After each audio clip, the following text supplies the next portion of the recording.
kelas 9B. Pada pertemuan sebelumnya kan kita sudah mengamati tentang dua segitiga yang kongruen melalui sifat-sifat khususnya. Nah, kemudian kali ini kita akan menentukan panjang sisi dan besar sudut pada segitiga kongruen jika yang pertama mungkin soalnya sudah kasih tahu bahwa segitiganya kongruen, maka kita bisa mencari panjang sisi dan besar sudut yang belum diketahui. Atau boleh kita membuktikan dulu dia kongruen lewat apa yang diketahui di soal, tetapi kemudian kita mencari panjang sisi dan besar sudut pada segitiga tersebut yang belum diketahui. Misalnya soal berikut ini. Oke, kita buktikan dulu apakah ini kongruen. Boleh caranya dengan melengkapi sudut-sudutnya dulu, atau ketika kita mengamati hal lainnya. Tetapi ada baiknya kita lengkapi dulu sudut-sudut yang belum lengkap. Nah, perhatikan ini kan sebuah segitiga ini. Pada sebuah segitiga kan jumlah sudutnya harus 180, artinya 75 tambah 35 kan 110.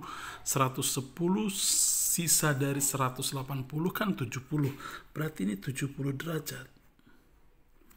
Oke, udah benar ya, 110 tambah 70 180. Demikian juga di sini 75 tambah 35 adalah 110, 110 sisanya 70. Nah, kemudian sudut-sudutnya sama besar memang tiga-tiganya, tetapi sudut yang sama besar pada dua buah segitiga belum tentu itu kongruen. Jadi harus ada pengamatan terhadap panjang sisi yang bersesuaian dengan sudut yang diketahui yang memungkinkan dia nanti kongruen. Maksudnya apa? Perhatikan di sini ada ketahui sudut 10. Maksud saya panjang sisi yang 10 cm. Panjang sisi yang 10 cm terletak di sisi ini ada sudut 70 dan 35. Nah, kemudian kita amati di sini segitiga yang kedua yang panjang sisinya 10 cm juga ada terletak 35 dan 70. Ketika kondisi ini kita amati ada di kedua segitiga ini dan benar, maka kita simpulkan bahwa kedua segitiga kongruen. Artinya apa? Di sisi yang sama panjang terletak dua sudut yang sama besar. Nah, jadi bisa kita simpulkan kedua segitiga kongruen. Alasannya tadi kamu catat ya. Oke, di sisi yang diketahui sama panjang terletak dua buah sudut yang sama besar. Oke, sudah saya tulis alasannya, kamu catat nanti.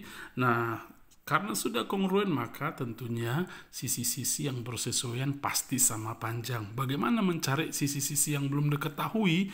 Nah, pertanyaan di soal sebenarnya mencari panjang YZ. YZ yang paling mungkin bisa kita cari panjangnya, karena panjang DF kita tidak tahu, sehingga panjang XY nanti kita tidak tahu. Memang pertanyaan di buku nomor 5 halaman 25 hanya mencari panjang YZ.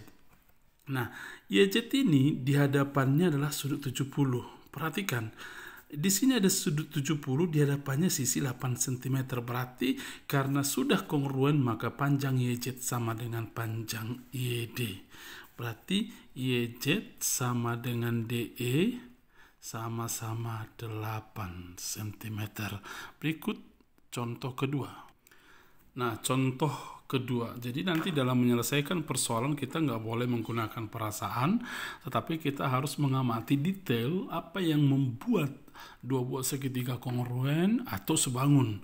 Nah, sekarang di soal berikut ini memang kita hanya disuruh membuktikan segitiga PTS kongruen dengan RTQ.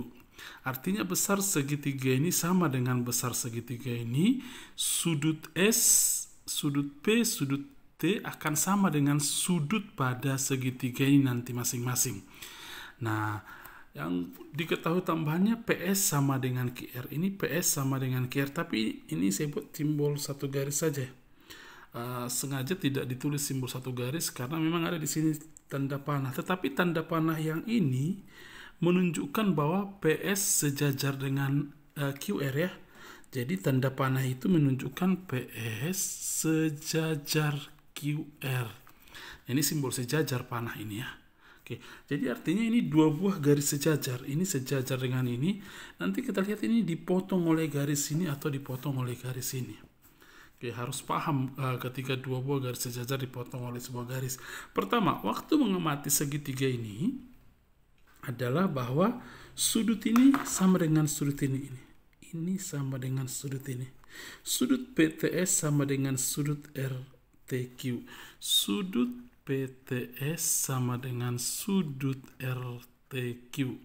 Alasannya karena bertolak belakang. Nah, sudut-sudut yang bertolak belakang itu sama besar. Ini bertolak belakang.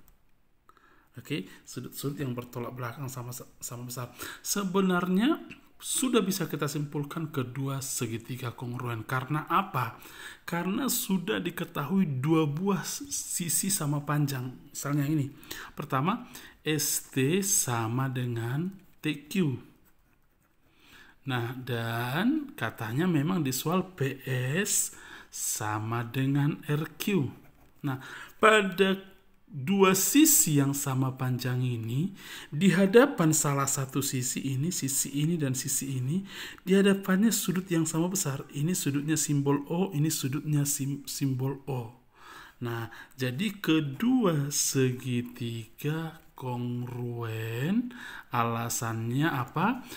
Ada dua sisi sama panjang, ya, dan di hadapan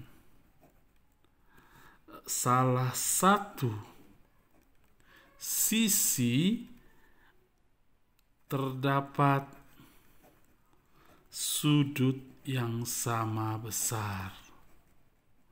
Oke, di hadapan salah satu sisi yang sama panjang tersebut, nanti lengkapi yang sama panjang tersebut, ini terdapat sudut yang sama besar. Kenapa tadi ini sama besar? Karena bertolak belakang. Atau boleh kita lengkapi sudut-sudut yang lain? Boleh. Yang mana yang sama? Kemudian kalau kita mau lengkapi sudut mana yang sama? Sudut ini. Sudut ini akan sama dengan sudut ini. Kenapa? Karena dua buah garis sejajar dipotong sebuah garis. Ini sudut luar berseberangan. Sudut dalam ini, bagian sudut dalam ini ya. Kalau kita lihat, kalau kita amati gambar ini seperti ini. Saya buat dulu di sini yang kecilnya biar makin paham waktu kelas 7 ini. Ini sejajar dengan ini. Ini saya ambil ya, saya pendekin gambarnya ini sejajar. Dipotong oleh ini. Oke, sekarang ini S, ini Q. Oke, saya ambil ini. Saya perpanjang ini, saya perpanjang seperti ini. Kemudian ini juga saya panjangkan. Nah, yang ini disebut sudut dalam berseberangan ini. Jadi sesama sudut dalam berseberangan sama besar. Ini pun sudut dalam berseberangan. Waktu kelas 7 sepertinya itu ya. Oke, karena ini bertolak belakang, maka ini pun sama besar. Ini pun sama besar. Ini dengan ini sama besar. Itu penjelasannya. Kalau mau jelas kamu boleh lihat di bukumu waktu kelas 7 atau kelas 8 ya.